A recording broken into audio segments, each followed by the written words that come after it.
এই হচ্ছে আমাদের স্বপ্নের ঢাকা বিশ্ববিদ্যালয়, আমাদের প্রাণের ক্যাম্পাস, প্রাচ্যের অক্সফোর্ড। এখানে আসলে সবার মনটা জুড়িয়ে যায়। এখানে ক্যাম্পাস ফুলে ফুলে ভরে উঠেছে। অনেকের স্বপ্ন থাকে ঢাকা বিশ্ববিদ্যালয়ে পড়ার, কারো স্বপ্ন পূরণ হয়, কারো হয় না। সবাইকে আমন্ত্রণ রইল আমাদের এই সুন্দর ক্যাম্পাসে। যারা ঢাকা বিশ্ববিদ্যালয়ে পড়তে চান, সবাই স্বপ্ন দেখুন, কারণ আপনার স্বপ্নই আপনাকে এইখানে আসার জন্য যেই পরিশ্রমটা করতে হবে সেটা করার শক্তি দিবে। ঢাকা বিশ্ববিদ্যালয়ে চান্স পাওয়া কঠিন, তবে তাদের জন্য কঠিন নয় যারা স্বপ্ন দেখতে জানে, কারণ স্বপ্ন দেখতে জানলে সেই স্বপ্ন পূরণ করার পথ এমনিই তৈরি হয়।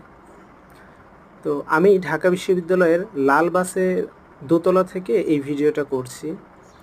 আমরা ঢাকা বিশ্ববিদ্যালয়ের থেকে আমাদের যে কোনো এরিয়াতে ঢাকা বিশ্ববিদ্যালয়ের বাস ব্যবহার করে যাওয়া আসা করি। আর এত সুন্দর ক্যাম্পাসে যখন আসি, মনটা শান্তিতে ভরে যায়। সবাইকে আমন্ত্রণ রইল আমাদের ঢাকা বিশ্ববিদ্যালয়ের ক্যাম্পাস ঘুরে দেখার জন্য। ধন্যবাদ।